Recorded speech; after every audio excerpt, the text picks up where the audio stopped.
a time when global power equations are continuously shifting with unprecedented speed, India is leveraging geoeconomic disruptions into a strategic advantage. Fueled by resilient growth and a robust demographic dividend, India is actively shaping the narrative of global economic engagement. These points were brought in focus in the recently concluded 11th edition of the Times Network India Economic Conclave held in New Delhi.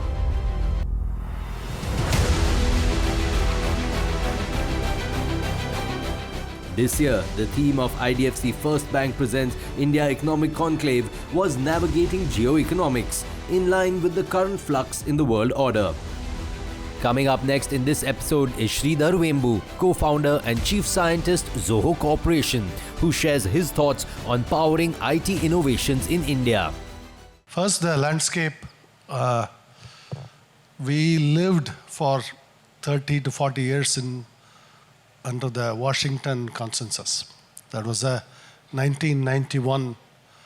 That era started approximately after the Soviet collapse in India, and I think we can say that ended this year, the Washington Consensus, because Washington Consensus also died in Washington, D.C. So, right, that's a fair way to say. And whenever these things happen at the first, we are in sort of deer in headlights. We don't know. First of all, we cannot accept that it has fully ended, right? We think maybe it'll be patched together, maybe it can run for some more time, all of that. But I would bet against that. And the reason is there are too many structural forces that caused the end of Washington Consensus that's not one US election alone. In fact, I want to remind people that the so-called Trump tariffs on China were also continuing under the Biden administration. So there is actually a political consensus in America, independent of what you surface political difference. There is about China and a lot of that. And it was actually Biden administration that passed the USA CHIPS Act, which brought the Taiwanese fabs into America. Our US has declared pretty much that we will not buy the chips from there, you produce the chips here. Then I ask very respectfully, why shouldn't India do that? Why shouldn't we insist that the chips be made here, right? It's tech, the same kind of issues arise for us, national security, national sovereignty, all of that. It's not about just WhatsApp, right? It's about all of the technologies that in a global crisis could be weaponized against us, have shown to be weaponized against us. And so that's the landscape we are. In other words, technology is very much geopolitical now. And I can trace back why that happened. I'll briefly mention it. I've been observing this for 30 plus years. I'm firmly in the camp of what, I'm a proud card-carrying member of the Swadeshi Jagran Manch. So I would consider myself a Swadeshi School of Economics. And I've always been, by the way, Swadeshi School of Economics. And the reason for that, I would outline is, I've been, studying Japan's economic emergence. And all of this is well traced in this book, How Asia Works. I would strongly advise most of you to read that book. It's very relevant still, because this traces back the economic theoretical origins of Japan, and that goes back to Germany.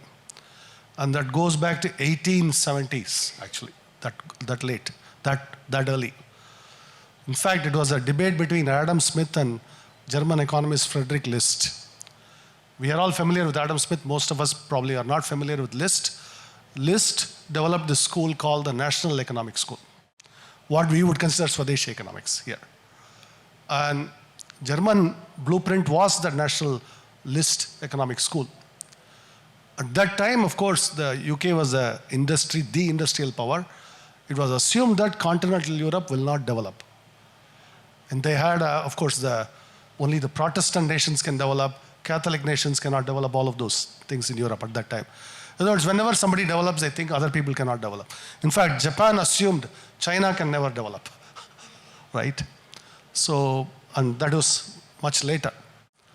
So that is the milieu in which the list developed this National Economic School. And the fundamental premise is very simple, and I can speak from a rural Indian perspective. We are at the receiving end of everything. That is, we buy. If I go to town in Tenkasi, I can buy smartphones, motorcycles, latest everything. I can order this online. Everything will be delivered. Actually, in India, delivery reaches the remotest of villages now. The remotest of villages, I can actually have it delivered. Except that we don't generate the income to buy. What's the point that I can buy everything? Where is the income to buy? In other words, we don't have enough to sell. And our farm incomes, our rural incomes are not sufficient to buy all the stuff. That is balanced only 4 ways. I always say it. That is, either you migrate. That's why all the migrants to the big cities. And you see this in Delhi, you see this in Mumbai, in Bangalore, in Chennai, all of that. And then the selling of the assets to pay for to balance the books, or going into debt. And fourth is political freebies. And which, in the global context, that is respectfully termed as universal basic income. But you have to remember, our Indian politicians invented first, so we have to have some respect for that. We call it freebies in India, but it's really universal basic income that in the global context. But it's the same problem. Actually, in America, I witnessed the same problem between, for example, Silicon Valley versus Central Valley. They are only about 70, 80 miles apart. You can go from Silicon Valley to Central Valley in about an hour and a half of drive, when there's not much traffic, easily. Like San Francisco versus Stockton. I lived right in the middle, so I knew both cities. It's a night and day difference economically. In Stockton, there are hardly any jobs. Central Valley was suffering, struggling. And then all of the flyover country, the coast versus the flyover country, as they call in America. And that is what finally resulted in the political earthquake we saw, and that is what is driving all of this. One economist I follow, who actually sits in China but it's a Westerner, Michael Pettis, he is a very good person to read about all this. He explains that all of these globally happening, they all have the common cause, which is that technology is now concentrating incomes. A lot of people are at the receiving end of all of that. They have no way to pay for it. And that problem is getting AI. Now I'll come to AI and software. Our industry, I like to say, software, we develop all this while, we develop software by hand. It's very much a handicraft industry. There's a reason why I could do rural software development, because it's very much a software itself. For all the high-tech sheen you put on it, you are weaving together code by hand. Well, powerful machine looms are coming now. And like weavers, our traditional weavers, there is now a serious risk for software engineers, which we saw this coming about 3-4 years ago. The first advent of ChatGPT. In fact, all of the ChatGPT, all of Gemini, all that use, the most economically productive use today actually is being put to is in software development. Biggest sector it's actually affecting today is software development. And we are seeing ourselves productivity gains from it. But here is a very interesting point. The haves are becoming even bigger haves. The have-nots lose their jobs. That's the structural transition the software industry itself is now starting to witness. Entry-level jobs are being lost, all of that. So this is the imbalance that I talk about in the global context between the technology versus people not in technology is starting to come into the IT industry in the form of very experienced engineers who can use AI to be much more productive versus inexperienced engineers, junior engineers who may not. And in fact, one of my senior engineers put it well to me just 3 days ago. He showed me all the work he's doing. That I would have assigned this work to my junior engineer. He would have taken 3 weeks. I'm getting it done in an hour. So this AI did the 3 weeks work of junior's work in 1 hour. I am in control of it. So that's really, I witnessed this right in front of me, in our own company. So last 2-3 years, we have not hired that many software engineers, but we are producing more software than ever before. And this is going to be a structural issue over time in the software industry. You're seeing this play out. That means if a lot more software can be produced, either demand keeps up or prices come down. And I don't have to give you the remind. All of us are closet full of clothes, but weavers don't have jobs. This situation is, I want our own engineers. What happened to weavers could happen to software weavers. So it's actually a reality. Then how do we navigate these? I'd say only those who own the powerful looms win now in this. Either we are in the powerful loom business or we get commoditized over time.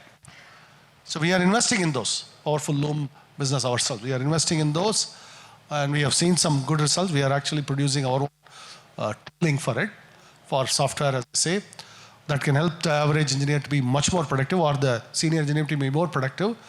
But the economic implication is what I'm going to, because it's a navigating geoeconomics, not only navigating IT.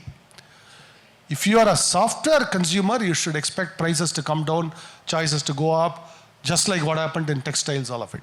You'll see a lot more software and lower prices over time, or a lot more stuff offered for the same price that you are paying. That I think is a prediction I would make in this.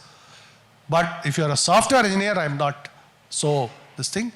Even within Silicon Valley, the haves and have-nots have emerged. Even among, for example, Indians in Silicon Valley, a distinction has emerged.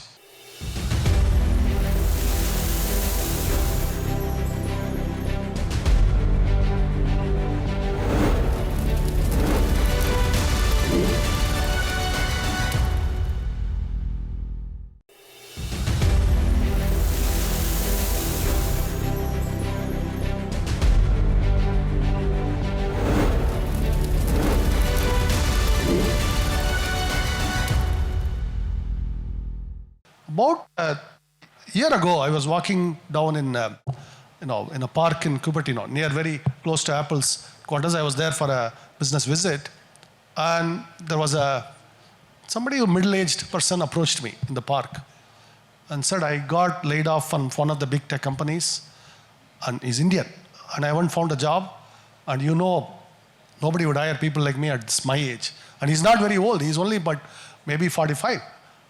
Still, even 45 is kind of too old for a lot of this. Silicon Valley is rampant for age discrimination.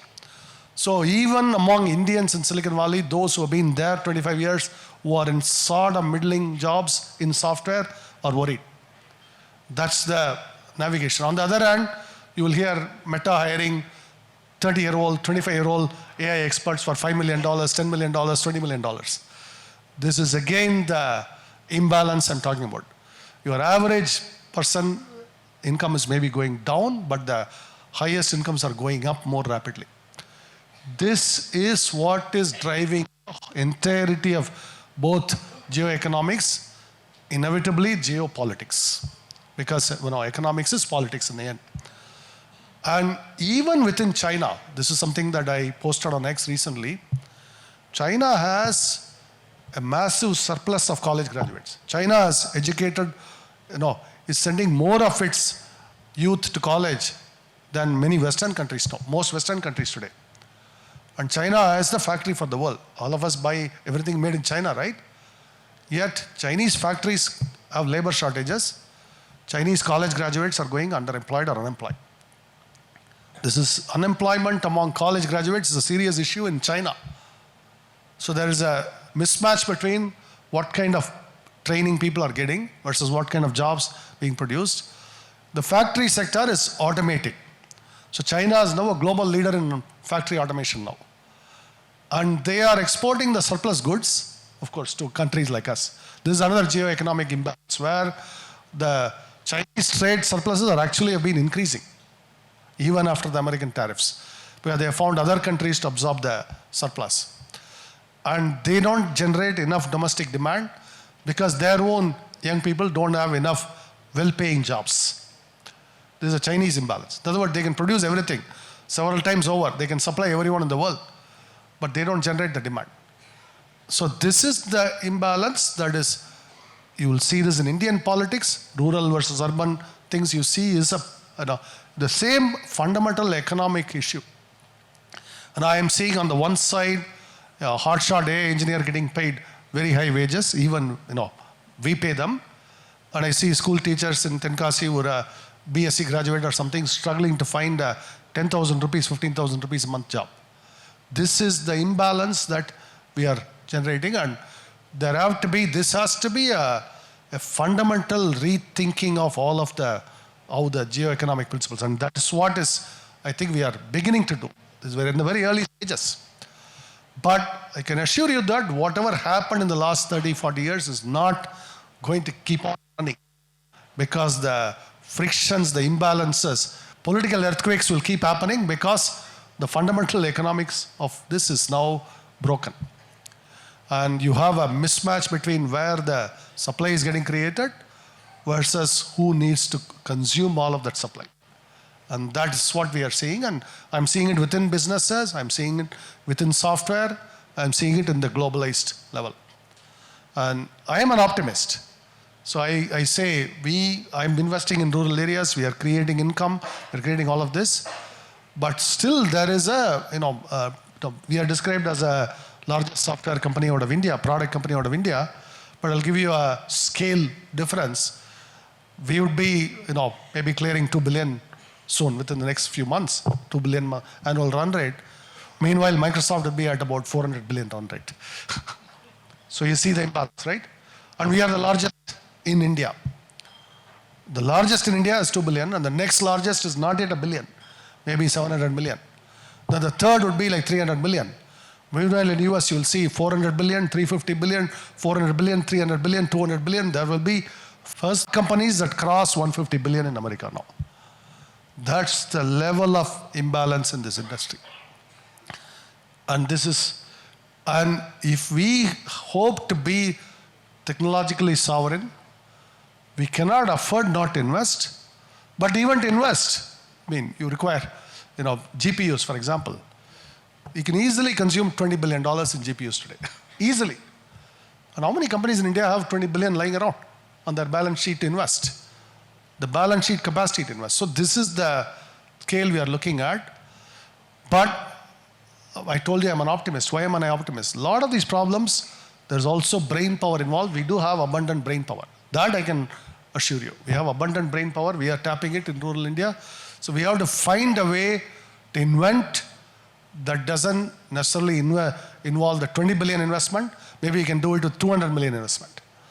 That I believe is possible. That's why I'm being an optimist. But we still, all of these issues, how to create the jobs, all of these have to be addressed. And there is a particular way the Washington consensus taught, which even in America it's dying, I want to tell you. But it died over the 30 years, I saw it. 89 to 2019 is approximately the coincident with the Washington consensus. If you asked me 25 years ago, I myself would have said, okay, Washington consensus may be a good idea. I wasn't aware. But slowly I observed it and I said these imbalances cannot last. Particularly India has to produce all of the software. It's clear. That's why we invested heavily. We have been investing in technology knowing that there won't be any buyer, any taker for at least 5-10 years. And we are still doing it. We are investing in things we know there won't be any takers for 10 years. And because the technology curve is now like this, they used to say hockey stick. Now it's like more like an L shape like this, inverted L shape, where it is zero and then it takes off to infinity. That's the nature of these things now. So it is really a question of how long are you prepared to wait out the zero. And then it takes off. The Chinese are very good at it. Are we very good at it? That is the critical question facing in technology. Because a lot of technologies are like that. Unless we are extremely good, nobody will adopt us over WhatsApp. The extremely good will take the zero until it takes off. That's the investment thesis in every technology. Unless our GPU is extremely good, nobody will adopt it against NVIDIA. The Chinese have produced nearly as good GPUs today. We have not even gotten started much in India yet. So that's an example. And those GPUs determine who controls AI. And who controls AI controls the global economy, increasingly, right? In a lot of these sectors. So that's where we stand. Self-driving cars, Chinese are very good at it now. And Tesla is good at it. Waymo is very good. Where are we yet? We still need those. And then when the self-driving cars happen, what happens to the driver jobs? So many of our youth are in driver jobs. So those are the There is a technology question. Do we have the technology? There is an economic question. So this is the landscape we are in. The good news is we have a demographic dividend. We can figure out the answers by investing in the talent pool. That's what I'm doing. But it is not an easy challenge in terms of navigating the full landscape. And it requires a philosophical rethink, which is why I'm doing this. I mentioned the Swadeshi thinking we have to do. What is the economic system going to look like in this world, in this technology world? And I assure you, nobody has figured out the answers yet. Because Sam Altman talked about UBI. Even Sam Altman's preferred answer is, we will have few AI companies that make all the profit. The government will give universal basic income so we can consume. I don't know whether you like the answer or not, but that is his answer. So that's where we are today. And thank you very much. Thank you so much, Mr. Vembu. Round of applause, ladies and gentlemen, for sir, for that beautifully insightful session from the heart. It was really great.